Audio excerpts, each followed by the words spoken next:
Are you curious about Gestalt language processing? You are not alone. Join me, Corinne Smoose, and speech therapy PD for our podcast, The Gestalt Get Together.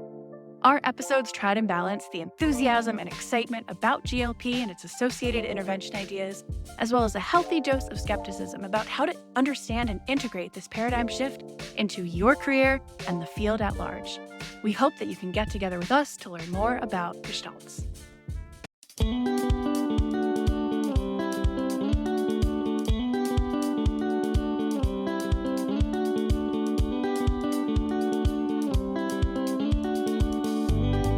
Welcome to SLP Learning Series, a podcast series presented by SpeechTherapyPD.com. The SLP Learning Series explores various topics of speech-language pathology.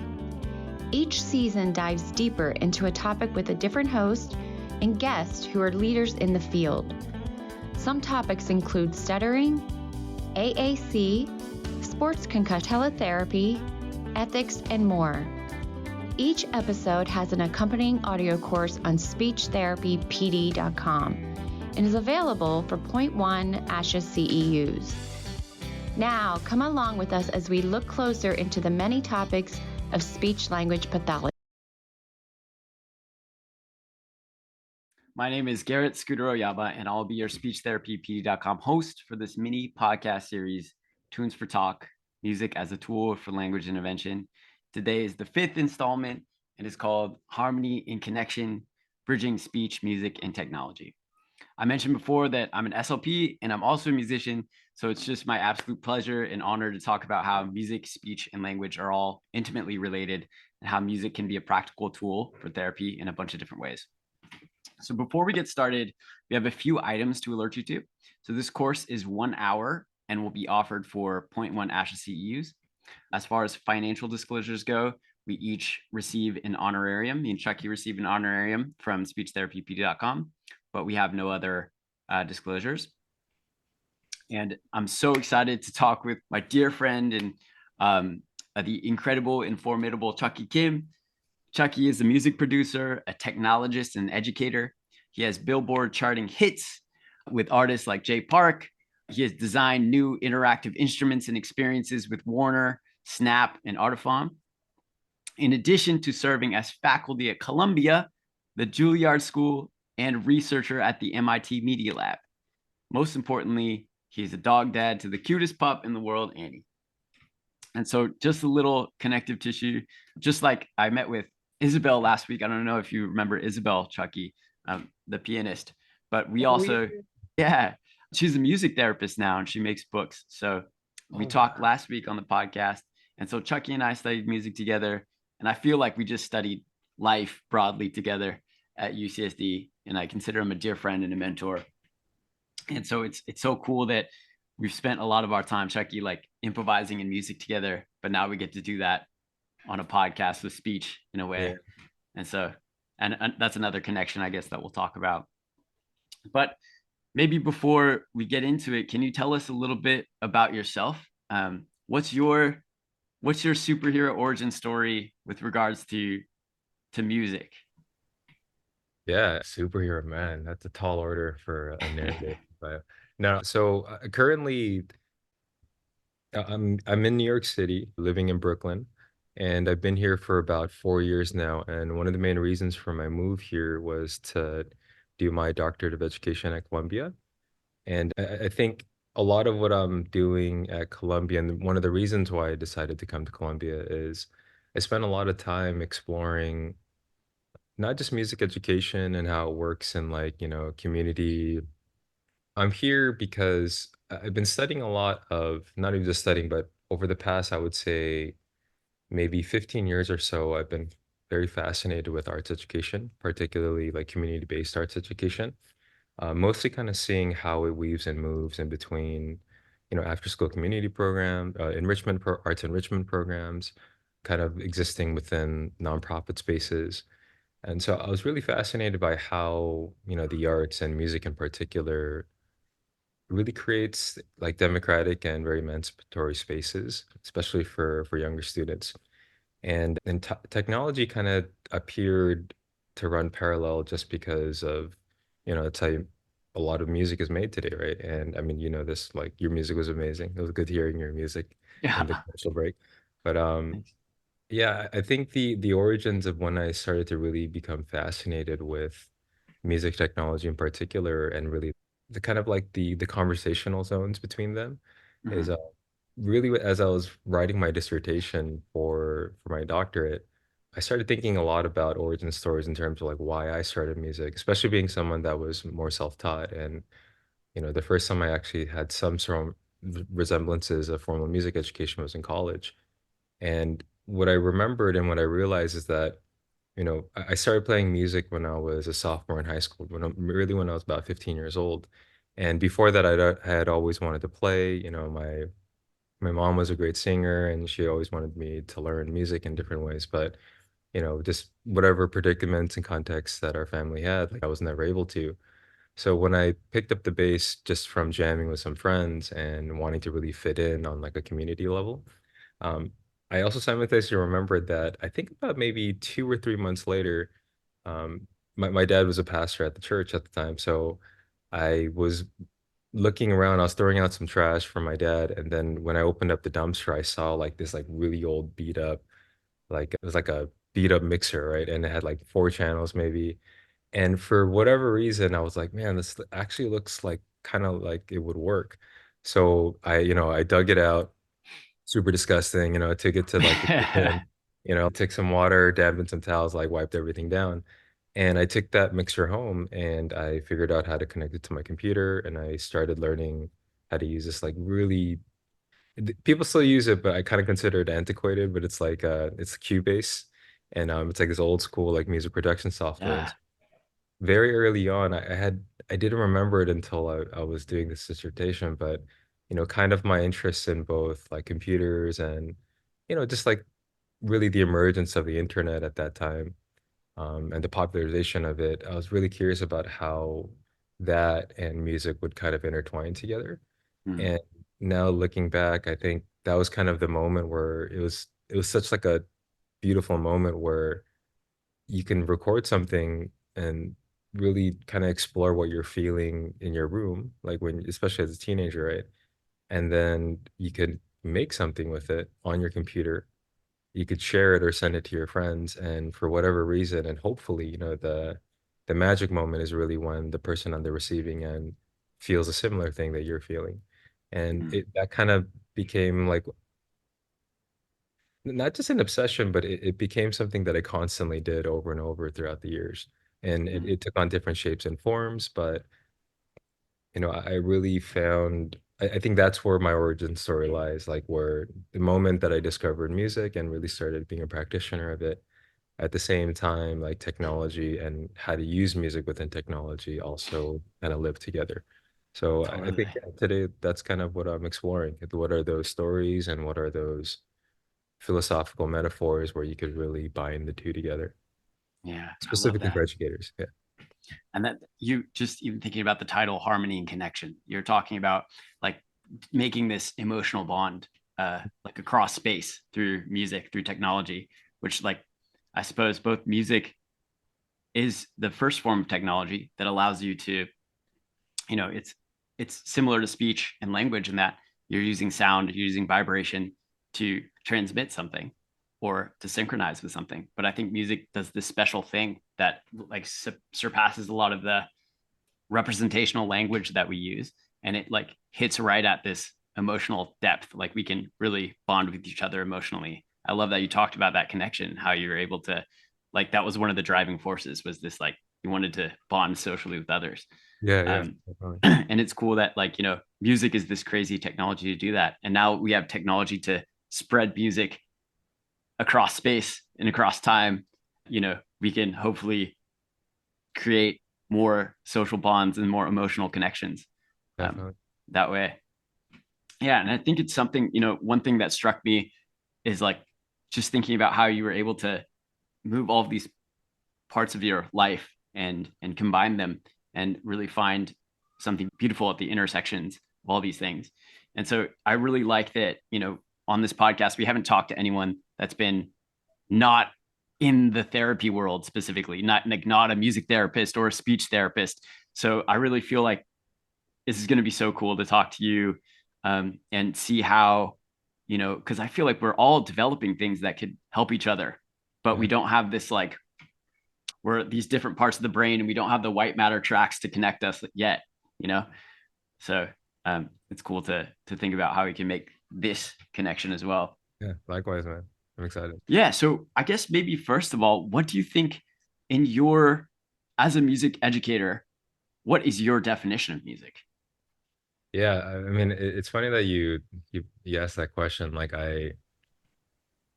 So, in my dissertation alone, like it's, I'm housed within the education school, right? So it's very much involved in the process of whatever it is you're studying, how do you make it applicable to the art and the practice of education itself? Like just, some people view it as like a transference of information or dissemination of information in very accurate and even just ways. But it's like really trying to understand what music is in light of the pedagogical process. Like, how do you get a room full of people to understand something in a particular perspective while giving light to the multitude of perspectives that exist? And so, I went through a lot of different methodologies to figure out, do I want to do more of like a quantitative study on the experiences, statistical probabilities? But what I ultimately landed on was I started writing more of a philosophical inquiry. So thinking about, even for myself as someone that, for my master's, I studied philosophy of religion. For undergrad, I was studying like social theory. So I'm really fascinated by what are the sort of principles and underlying concepts that bind these sort of, cultural expressions, social demographic expressions, like what are the things that really bring them together and meld them? And so in the process of writing more of a philosophical dissertation, I realized that the clarity of how you define the term that you're talking about is extremely important, especially when you're talking about things that are cross-disciplinary.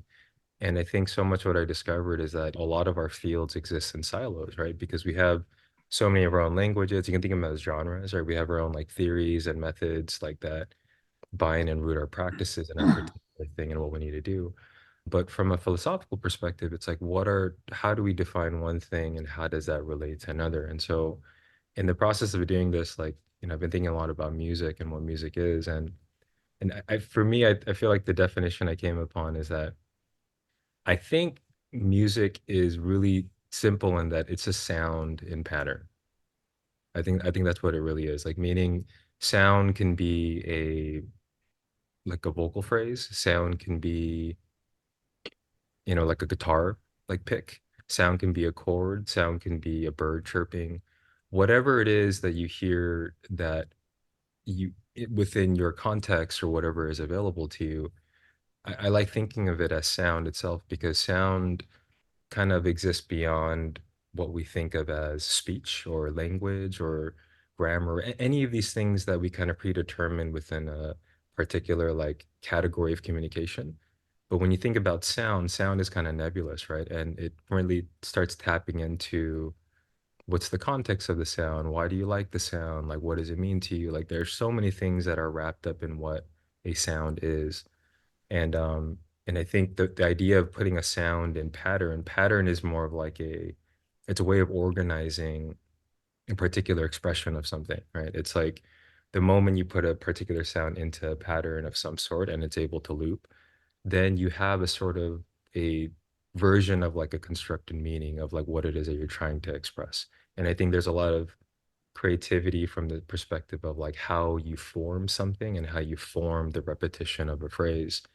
I think says a lot about, and it really gives a lot of like metaphorical. It has a lot of metaphorical affordances to like, what music may be and how you can use it in other situations. And more importantly, I feel like, to me, I really believe that music is accessible to everyone. It's just that most people never think they can be a musician.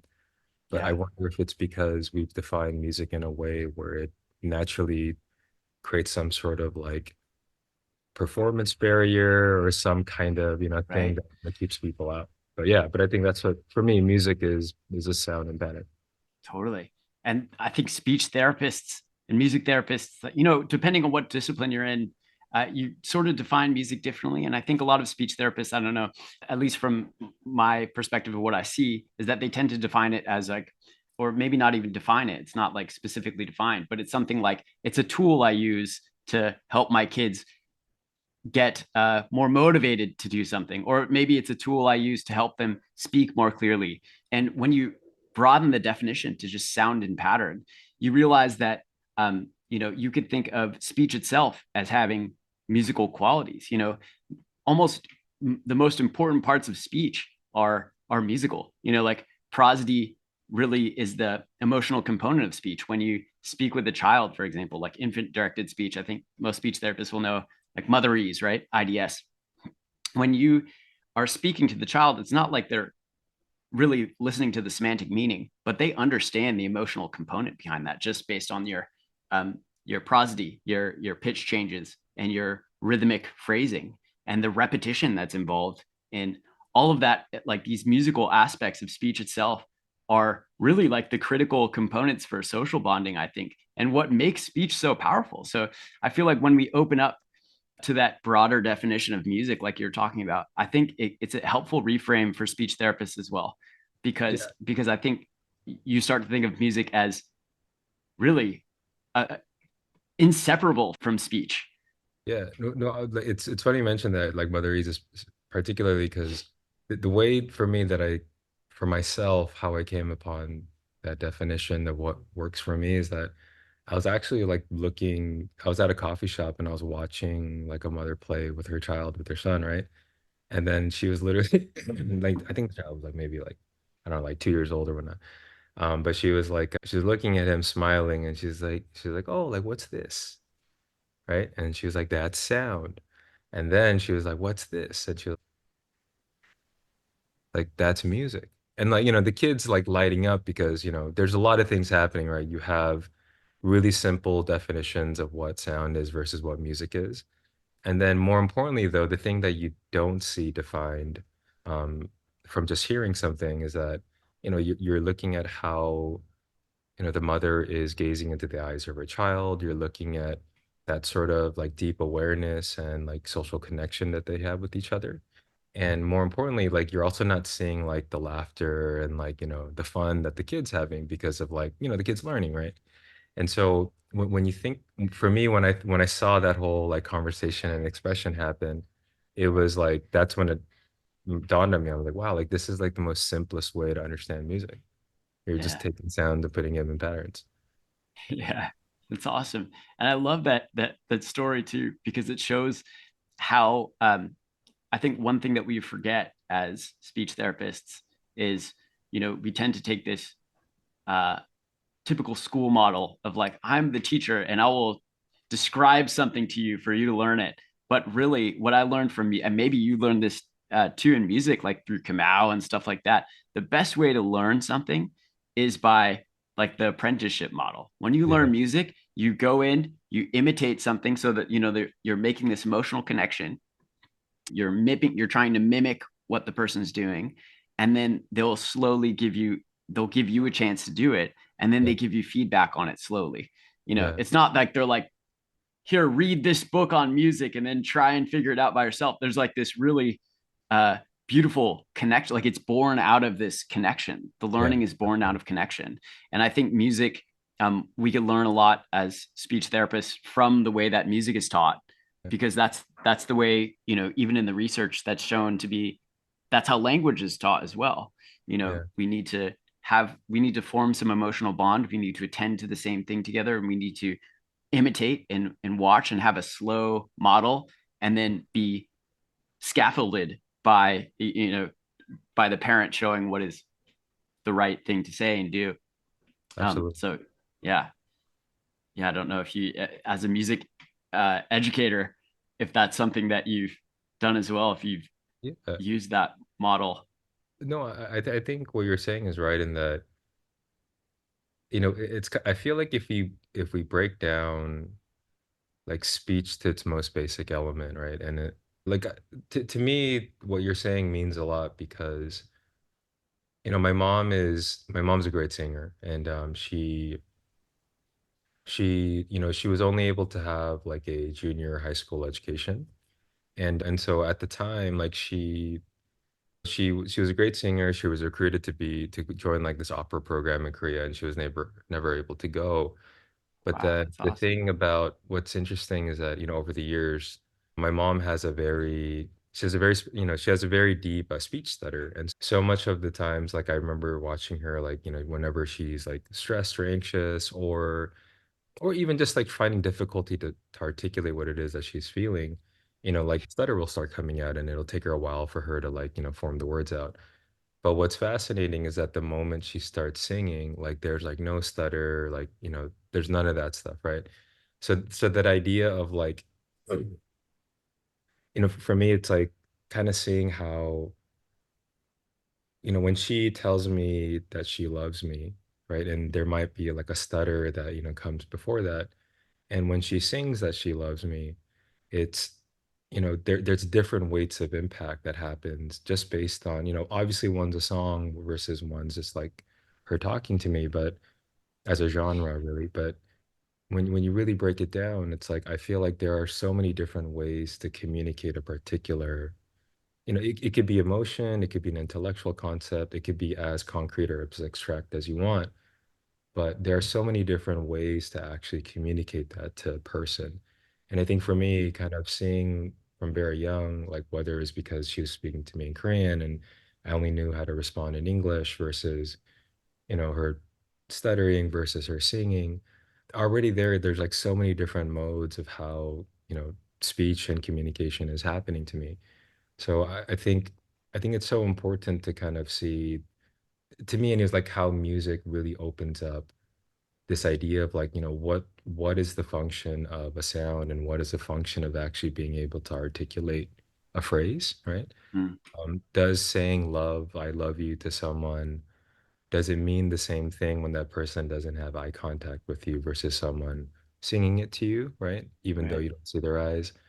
Um, the idea of love and the idea of even friendship changes when you have eye contact versus not, right? Like Mm, there's so many other things that are at play, and I think that's what's really fascinating about music for me, because when you don't, especially when you're working in a room full of children, it's like you're not using necessarily words or sounds that everyone seems to understand, right? At a certain point, but you're really having everyone learn a new instrument, right? Embody a different kind of voice. And when you have a room full of people doing that together, that functions by a very different set of like, I don't know, syntax or like language categories or whatnot, then you yeah, have a very different form of communication at play. I'm not in essence, it's not different in that, the principles or like the values might be the same, or the goals of like what communication might be. But it's just another angle. And I think that other angle helps teach other people about, well, what's the use of timbre? Like, does a timbre and tone of one thing articulate one concept better than another? Like, another way of saying like how you say something is, to my mind, like just as important as what you say to someone. And I think that a lot of absolutely. that comes into play when we're talking about, really social bonds. Like, how do we actually do that? Yeah, yeah. You can think of someone saying I love you like super robotically and not Yeah. looking at you, and someone who may have a stutter but is um really connected to you emotionally, and like is, even if it's stuck, you could see on the face, like you're Yeah. saying, embodied, right? There's this like embodied emotion that you can't help but pick up on. Yeah, And I definitely. think the reframe, I think for a lot of speech therapists, something that will be helpful is that's a musical reframe right there. That's Mhm. music. And Yeah. one of the famous techniques that speech therapists use is called MIT, melodic intonation therapy. And Mhm. it's usually used for stroke patients, who with Broca's aphasia, who can't express themselves well. Maybe they understand language, but it's hard for them to get the words out. Sometimes using melody will help to uh, express, get that uh, thing that they're trying to say out. And I think that music as this really powerful emotional force, I think is a great reframe. I feel like I'm sure you've seen this, but there's this like Spanish ballerina that was on YouTube who has dementia, Alzheimer's dementia. She can't talk, she can't move. And then, someone plays Swan Lake, and then Uh, she's just like living the music, and it's just uh, beautiful. And like she starts singing, and it's like there's this really embodied memory. Like yeah, music can really conjure memories and emotions, and it can motivate movement better than just simple directions from somebody. Like if someone says, move, talk to me or tell me something, it's not as it's not the same thing as hearing music and yeah, activating all of these, premotor areas and yeah, things that really fire you up. yeah. And so I But think, yeah, go ahead. no, I think on that point, the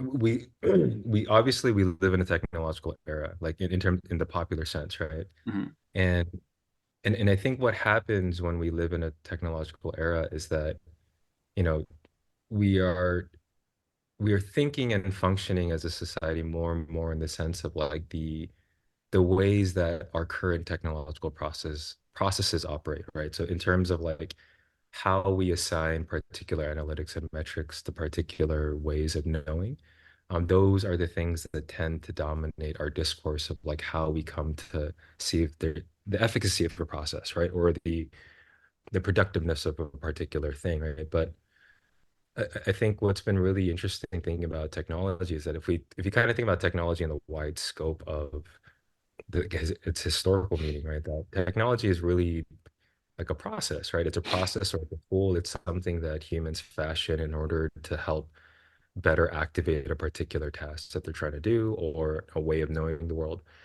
And I think when it comes to speech, and I think when it comes to understanding like how we put things into patterns or whatnot, is that, technology is one way of understanding how we use a tool, or like technology is a tool. That's one way of understanding it.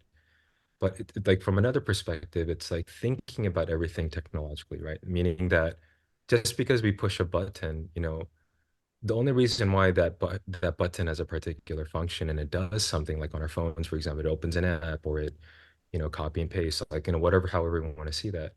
There's a specific design to what a technology does, right? Like someone has actually, designed to create a particular response and experience to what that little button will do.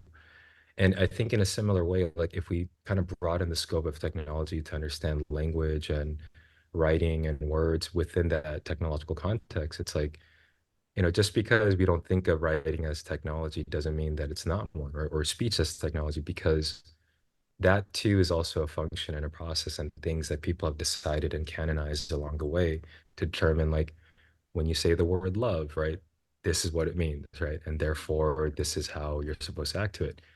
But when we think about it from the perspective of tone and music and, how, in what context and in what ways we use that word, even though the definition of and the assigned and the design of that word love is of a particular thing that we're trying to get across, maybe that word has been spoken in ways that are very opposite of what the definition is supposed to be, right? And so, and part of like rescuing what the meaning of the word love might be and its, its intent and its design, is to find other ways to communicate what that word is. So maybe sometimes it's like detaching it from a context, like which we often see in a lot of like orphans and like foster care, children and all that, especially particularly music education. But from another perspective, it's like even saying the word love or putting it into sentences and phrases and tonalities and, melodics, right? It starts to change the way that a person receives that word and how they understand it, because of the way that you're shifting the context in which it's delivered. So I know that was, I'm like figuring it out as I'm saying it out loud, right? I'm like, but but I do feel like, when we start seeing like words and speech and tone and music within this light of like, you can actually design the way that it's delivered.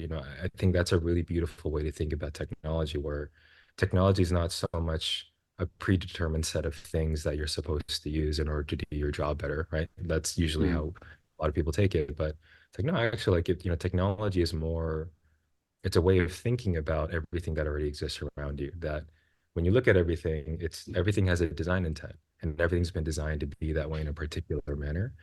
And when you start realizing that it's been formed in a particular way, as speech pathologists, as musicians, as technologists, as educators, you start understanding that because these things are codified and canonized, it doesn't necessarily always make them correct for a particular situation. So I think Sure. diversifying the ways that you can understand how something is formed is also a way of disseminating the process of forming itself, right? Like you're giving the tools to understand what form is. And I think Mhm. that's a really powerful moment, particularly for what I've seen in like musicians, what I've seen in producers, what I've seen in composers, sound designers, is that Yeah. the moment you understand like how different genres or different ways of articulating something are a form and that they're conventions, um, you also realize at the same time that you're also capable of forming and creating your own conventions and your own ways of trying to communicate a particular thought or idea. And I think with Yeah. each student and each young person or whoever it is you're working with, I think, that becomes even more crucial and pivotal because you have to, it goes back to like really knowing, right? Like really knowing who it is that you're with and really knowing who it is that you're working with, really understanding like where they come from. And at the same time, as a person with, you're in a position of authority. Your positionality changes when you become someone that's trying to assist or help. It's understanding like, part of the responsibility of that position is to figure out new ways to help people understand and form things. Definitely. That's core tenet number one is like Mm. the rapport you build with, the person you're working with is, and, understanding the context that you're going into and how to work with them that's everything. Definitely, That yeah, human relationship. And you're saying a lot of awesome stuff, like how the medium is, we have the message and then we have the medium for the message. The medium yeah, might be speech or the medium might be music. And I think that this is one thing, like you're saying, that it's good to use one or the other, like depending on yeah, what message you want to get across and how the person might receive it. And then sometimes speech just doesn't work. And I can think about this, you're mentioning the mom example, for your mom telling you love you, she loves you, for example, or even just my mom saying anything to me. Sometimes I don't, because she's my mom, I don't take it in the way that she wants it. yeah, So yeah, sometimes hearing it in a musical form in some different context is better. And I feel like this is a place where music technology can really help, because I yeah, think speech therapists might understand that. Okay, so yeah, I do see that music is important, and I see that music can be a way to transmit a message, and I see that music can be sometimes more powerful than speech. Um, yeah, so but I can't do music, I don't sing, or I don't have rhythm. um and I feel like this is a place now where we have these tools to help yeah, us you know get that music out a little bit more easy. Do you yeah, have any examples of that? Is there anything that you use, someone that maybe wants to use music to transmit messages? uh yeah. what tools might they be able to use? I mean, like there's a lot of free tools, right? I mean, obviously GarageBand for Mac users is, it comes free on every computer. There's Audacity. There's a lot of, I've been teaching a lot recently with Soundtrap, which is kind of like this free web browser based thing. we'll There's a put lot of, for we'll put this for everyone in yeah. yeah, later. So there's definitely a lot of tools out there, but you know the most difficult part about music production is that when someone hears music production, immediately they hear it as like, oh, like I'm a musician, so I want to do this, or I'm not a musician, therefore I don't think I can, or I'm not good at technology, therefore blah, blah. There's so many things that like perceptions and assumptions that we bring in with us into this particular space. And I think there's a lot of different ways to actually explore it more than just the idea of like trying to make a beat. Like making a beat is great, and I think that's like it's really fun. It's actually like pretty simple if you like understand like the really, you're just literally there's a bunch of lines on a sheet of paper, right? And you're like making X marks like at different points in the line, and that thing is like cycling over and over again. And however, whenever the sounds feel good and you don't get tired of listening to it over and over again, like that's essentially the essence of how you make music, right? Especially for composing and creating things. Um, but I mean, that's for music itself. But I think, one helpful tool that I've found, specifically, I've seen this with a lot of singers and like in producing a lot of singers and working with a lot of singers, that when you record your voice, maybe one simple technique for, especially for people that are very fascinated by speech and the delivery of bonds through speech, right? Like you can actually just record your voice like in one of these programs. That's like what an easy practice is that you record your voice, say you read a paragraph, or maybe you're writing a message to a friend or someone that you're working with, and you want to deliver it in an audio form. Just record it. Just record yourself talking. Don't try to be perfect, like maybe just record full takes of it without overdubbing. And then you choose the best one that communicates the best feeling. And like don't try to edit it too much, right?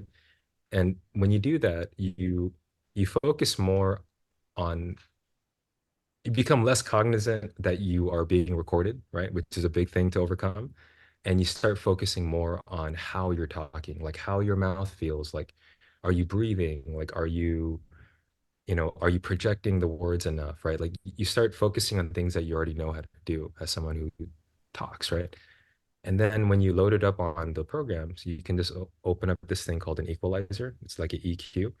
And all it is, it's like a big graph that shows you like sound waves, right? Like it's like the content and like, it shows you all of the different frequencies in which your voice is moving. And what's really fun is that you just start taking one of those points, you create a little mountain, like a peak, and you start moving it left and right. And you'll start hearing the different tones of your voice, like really being amplified. And what I've seen what a lot of singers notice is that, you know, the really low tones, the very low parts of your voice are often the things that sound the warmest. Like they're the things that really travel well across rooms. They're the things that feel very intimate. They're things that it takes a lot of breath and a lot of lung capacity for you to say something in a lower tone, right? Just like if you go to a club, right? Like the thing that you hear in the bathroom across the hall from the actual venue is that you hear like the bass like booming through the walls, right? You don't hear the high notes and the sharp notes. Mhm. Reason is because bass actually travels and has a lot more power. And if that's true in music production and the clubs, it's like it helps you think about like, how do I deliver my voice and a message in a way where it might be of a lower tone. Not like, trying to like talk really low, but it's like literally just focusing on what parts of your voice actually accent like the warmer stuff, right? And then well, at what points do you really use like the sharp stuff, like the really high pitch frequency stuff? High pitch frequency as in like, really noticing when you're using a lot of like sounds, like really like sharp tones, like to communicate a message. More often than not, we're not as cognizant of like the spectrum of our frequencies, right? Yeah, So I think like to me, like a lot of singers, I tend to see that happen with a lot of people. So some songs like they sound better when they sing falsetto, which is like, it almost sounds very vulnerable and it takes a lot of whispering. Some people sound better when you take it down like a notch, right? So when I say music production, I'm thinking more of like the overall, like how range. to understand Yeah, your voice in different ways. Like that there are so many tones and so many emotions and so many ways of talking to someone.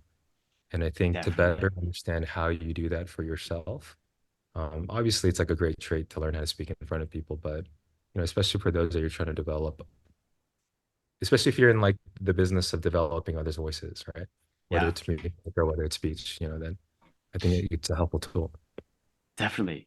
I'm gonna try to make it, this is a bit of a long connection, but I think so. One thing that you mentioned for everyone that's not a music producer that might not have, maybe they haven't used GarageBand for before. You could just open up your computer, you can record sound in, and then you can do things with the sound. It's like a paint canvas for sound. And so one of the things that Chucky was talking about is using an EQ. That means that you can change how the sound, what parts of the sound pop out. It's almost like if you painted something on a canvas and you made some parts of the painting like more colored in certain areas. So you can make things pop out in the drawing for you. And so one thing that we know as speech therapists is that, there are these ways that kids have trouble, oftentimes, not all the time, but it's often the case that a kid who struggles with language later on, their early reactions to sound on a subcortical level are impaired in some way. Like they can't hear the pitches as well. They can't hear the timing as well. The timbre, like they're not processing them as clearly. And what they show is that musical training, things where you have to focus on sound in a different way, actually will help them process sound better, have better language outcomes, read better, things like that. And so what I feel like this is a great exercise for is just attending to sound in a different way. You're thinking about these different parts of the sound. And this is also developing for kids, for everyone on your caseload. If you have them go into these free programs and mess around with the sound, like Chucky was saying, record their voice in, mess around to see how their voice can change. What you're doing is you're making them attend to their own voice. It's developing metacognitive strategies for them, number one. So they're thinking about when they're talking, which is something that we can't take for granted, because that's one of the first barriers to helping someone talk better, is like them actually understanding and knowing when they're talking. And then secondly, it's helping them process those different parts of the sound and pay attention to them. Because one thing that they show in kids is that, right, these early processing deficits in sound are, number one, environmental to some degree. So maybe in their background at home, they're hearing, they're not engaging with the sound. Like the sound is more like language, might be the TV on. So it might be like noise that they're hearing that's unimportant. So they're registering more noise in their environment as unimportant. So the signal to noise ratio is like tilted towards noise. And so what this exercise is doing is making them shift that ratio, signal to noise ratio. So there's more signal. And so I think that's totally an awesome thing. And I think production in general, for everyone, going back to the metaphor again of the canvas, I've done this before with kids, and I'm sure you have, where I've seen you actually in your videos where you're making a beat with kids and they make awesome stuff. That process itself is totally a speech therapy activity. Like I've had groups of kids that will make a beat together, and man, there's something special about that project-based learning and having them be proud of something that they make, number one. And then number two, it's sound-based. So they're practicing and they're focusing on their sound minds, let's say. And then third, they're building social bonds, because I mean, we talked about this before, but there's actually a whole bunch of research about how if you were listening to music with somebody or clapping along on the same rhythm, if you're listening to the same beat, you start to get neurally entrained to them. So your brain waves are moving at the same frequency and the same rhythm. And after that, you're more likely to be pro-social with your group. So any speech therapist that has a social group where they're working with, maybe they're autistic kids that are working on trying to, on social goals and pragmatic goals, doing some music activity together. It could be in GarageBand, like you're saying, making a song together, being on beat together will actually help them be more social afterwards. Totally. I mean, this is a side note, but like, major world religions have understood this for centuries, right? It's like when you have a group of people singing together, chanting together, it just naturally creates this understanding and like a community sort of cohesion, right? for whatever purposes, whether good or bad, you want to, that's up to your own discretion and your judgment. But I think that practice alone is really, it's a way of helping people feel not only just bonded, but like it kind of builds a sense of trust too, right? That when you're aligned with people, it's like, there's like that popular saying, like, oh yeah, we're on the same wavelength, right? It's like, Yeah. I know, people in Boston said this all the time when we're there together, but it's like, it's literally that, right? It's like when you have a group of people that are all kind of riding the same wavelength together, quite literally. I didn't know they meant quite literally, but if you look at the research, it means quite literally, right? Like your brain waves are Right. like, they're matched, right? And they're Synchronized. synchronized. Yeah. And I think there's a lot that happens there. And I think the way to do that, like, part of it is like definitely, having common sounds that are moving in patterns together with enough like moments of like where things change so that it keeps it interesting. But I think on that note, like there's have you heard of the guy he's this researcher at UC San Francisco. He's a surgeon, but his name's Charles Lim. He did a lot of studies on jazz improvisation and like the brain. He did a lot of MRI Oh, studies. is he the one that put Herbie Hancock in the fMRI Yeah, yeah, and yeah, looked yeah, at yeah. him That's the guy. improvising? That's the guy. Yeah, yeah, yeah. Yeah, yeah. So like his article is really fascinating because like there's a section of it when he was analyzing the data of like which parts of the brain fire up when someone's improvising or whatnot. And there's a particular part of the article that like was like so moving to me in that anytime a musician would improvise, the part of the prefrontal cortex that gets like deactivated are the ones generally associated with like problem solving, right? It's like that's kind of one of the areas that generally get deactivated. And the parts that get activated, I believe, are in like the limbic area of the brain. But that aside, what's more important is that the parts that get activated are the areas of your brain that are generally associated with narrative building, right? And like identity building. So like it's the part of the brain that tries to bring and weave together a lot of disparate pieces of information that helps someone articulate their story of who they are, right? So when you start looking at music and this ability to improvise, to play along together with people at certain moments, to like do your own thing and come back, I think that weaving in and out of what happens on your brain on like the neurological level is that you really start to see the formations of someone being able to articulate their own sense of self and like really being able to Mm. differentiate that and what that is. Obviously, this research is still like it's very nascent, right? So like it's starting to happen more and more. But I think that idea is something that's really beautiful because it's something that musicians know very well, right? Or people who have played music for the longest time. Part of this quest of finding your own sound and articulating your own sound or playing like yourself is like it's just like this weird dynamic of like I want to play with people and I want to be with people, but at the same time, I want to be different too, right? But I want Mm. to be different, but Mhm. like Mhm. not so different Complementary. where I'm alone. Yeah, but I want to kind of like, be able to still exist and be Yeah. accepted and belong to something. It's not Um, exact sameness. It's like, finding your space in the yeah, whole. Uh, exactly.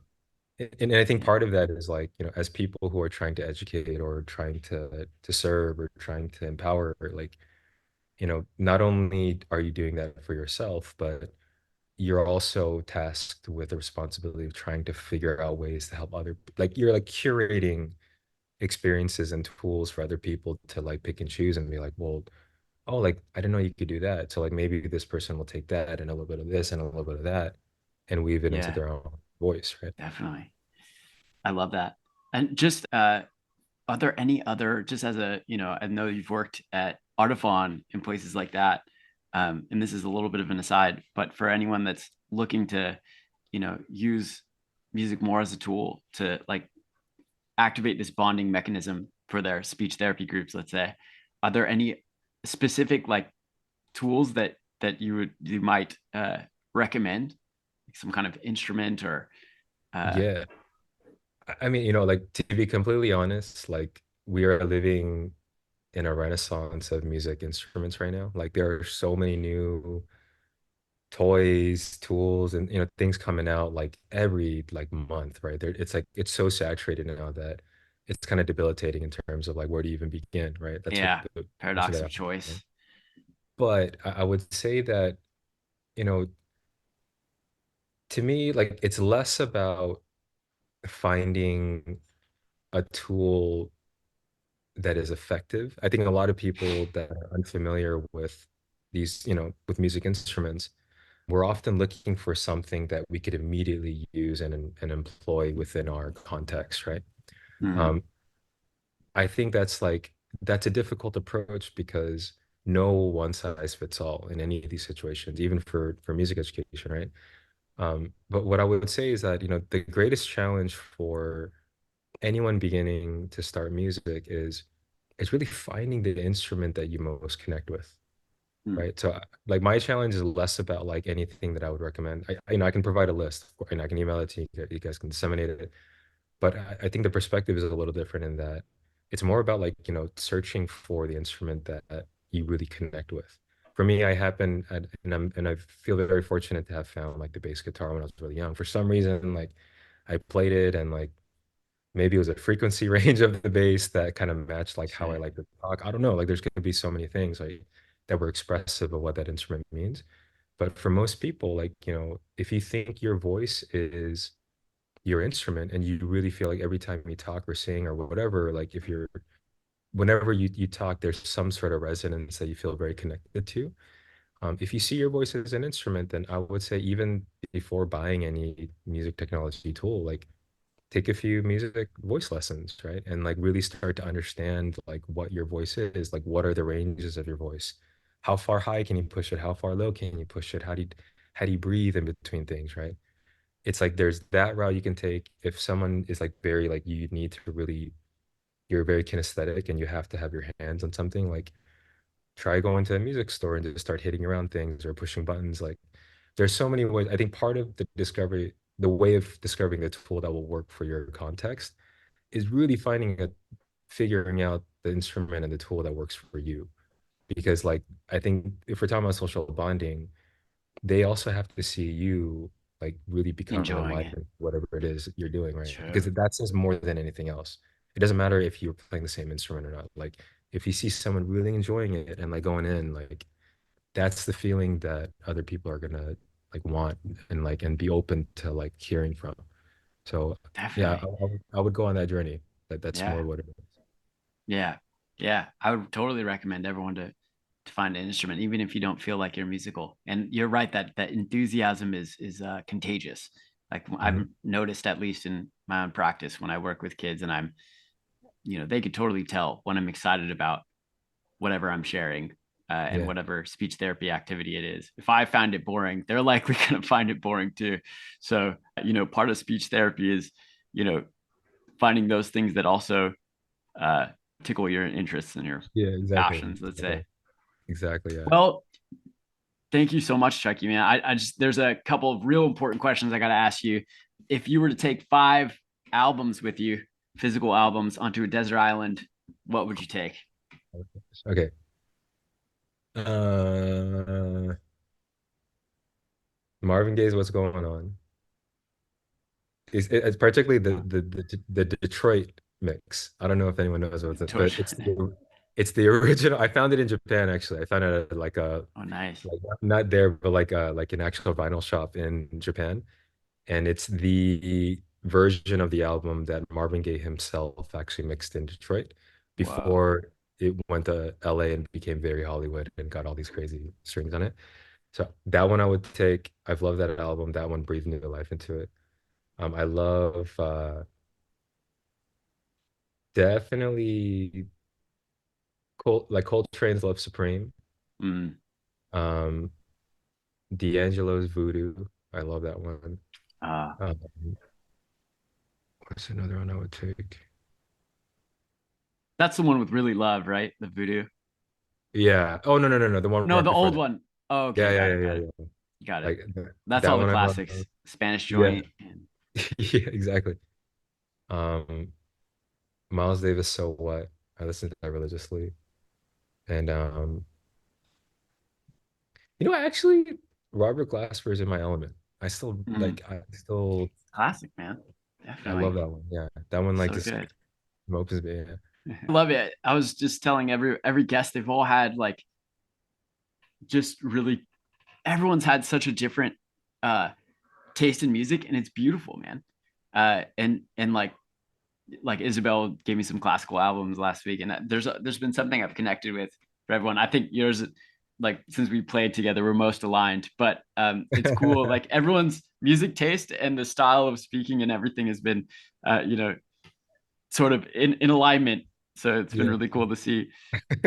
So I guess maybe we just have 5 minutes, and I wanted to open it up for anyone that had any questions for Chucky about music education in general, about technology, about connection, anything for us. Feel free to put it in the chat.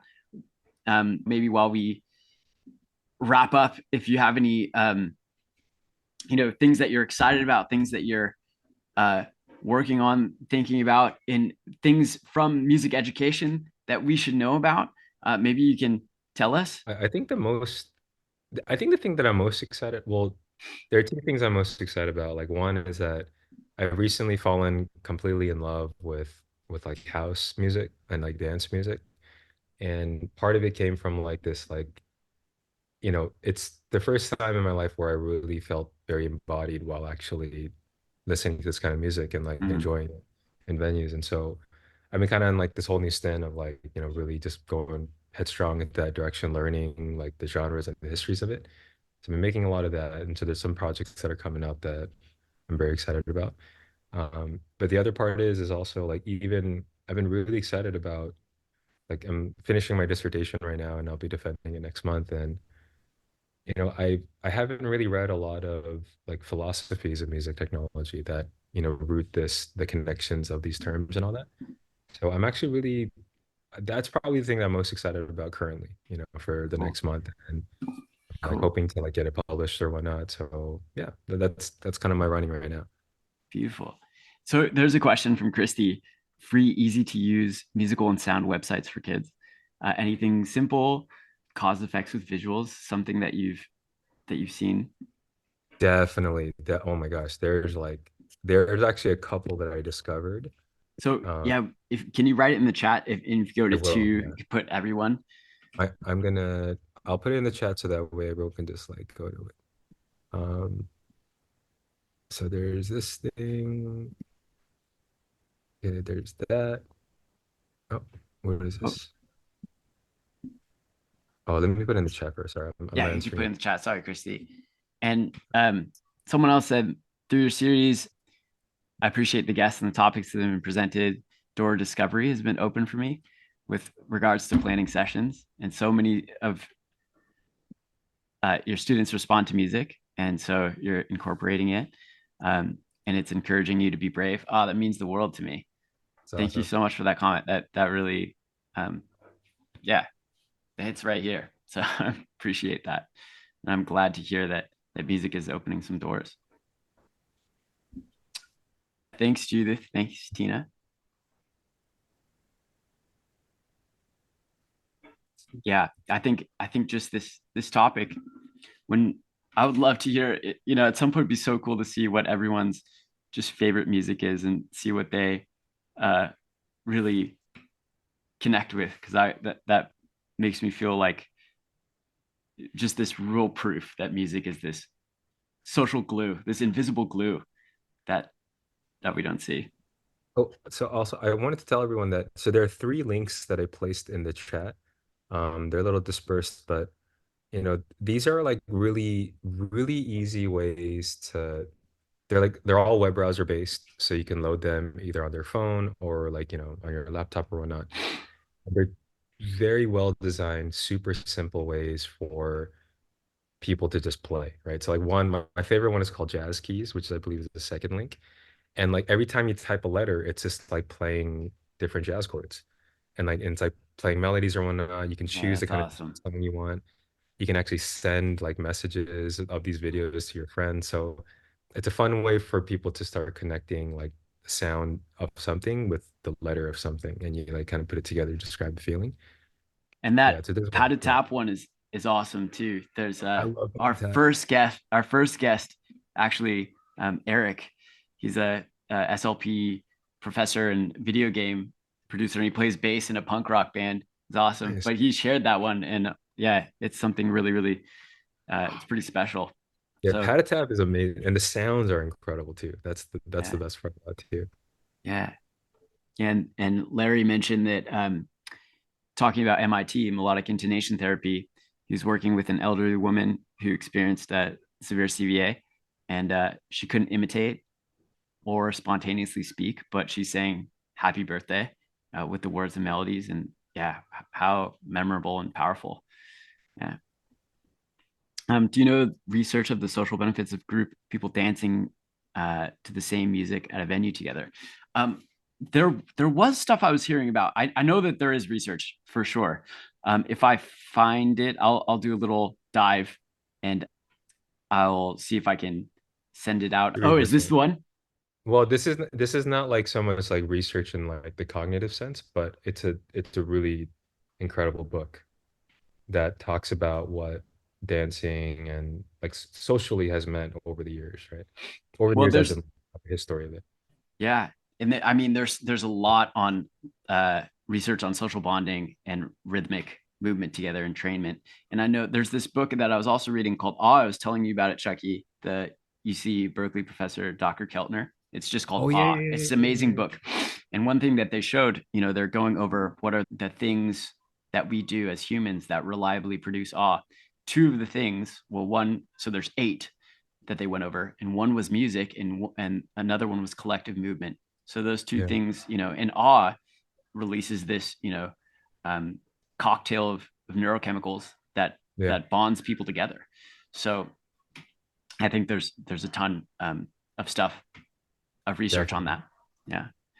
It's kind of an exciting time. There's like so much literature being written now on like it's like the science of venturing into you know into the arenas that have been dominated by like religious thinking for so long, right? It's like it's Mhm. kind of they gate kept it for a long time, but like finally we're seeing research that shows the overwhelming benefits of what it means and to all people, right? To regardless of what you think, right? Yeah. And I think beautiful time. I think it's, I'm like so happy to be alive and during this time because it's like I feel like we're living through a renaissance in a way. Yeah. Yeah. It's both. Yeah. It's, to me, it's simultaneously beautiful and scary. There's True. True. some Yeah. Yeah. Pandora's box that's opening. But There's a lot yeah, going you're on. right. There's so Yeah. much that's available for us. But yeah, Yeah. I know that we're just a couple minutes over. So I just wanted to thank you, Chucky, man. It's so good to catch up, man. You're an inspiration. Where can people find you? Just really quickly. The place I feel like currently I keep my Instagram most up to date of what's going on. So you can find me there. In terms of email, if you have any questions or want to reach out, you can just email me directly on my personal, and then I'd be happy to whatever it is you might need, like more than happy to direct you anywhere. Thank you, Chucky. And thanks, everyone, so much. Thank you. And we look forward to seeing you again at another speechtherapypd.com course. Thank you, everyone. Take care. So good. So fun. Thank you, guys. Thank you for joining us for today's course. To complete the course, you must log into your account and complete the quiz and the survey. If you have indicated that you are part of the ASHA registry and entered both your ASHA number and a complete mailing address in your account profile prior to course completion, we will submit earned CEUs to ASHA. Please allow 1 to 2 months from the completion date for your CEUs to reflect on your ASHA transcript. Please note that if this information is missing, we cannot submit to ASHA on your behalf. Thanks again for joining us. We hope to see you next time. Each episode comes with an accompanying audio course on speechtherapypd.com, available for a 0.1 ASHA CEU. And just for our listeners, get $20 off any subscription with promo code SLPLearn20. Speechtherapypd.com is run by SLPs for SLPs. They've got the largest library of ASHA CE eligible courses out there, and they're adding fresh content every week. Remember, use the code SLPLearn20 to get $20 off access to over 1,000 courses for an entire year. Head over to speechtherapypd.com for more information and start earning CEs today. Thanks for tuning in to the SLP Learning Series. And don't forget, speechtherapypd.com is your go-to for all things ASHA CEUs. Your positive reviews and support mean the world to us, and we'd love for you to drop us a quick review and hit that subscribe button.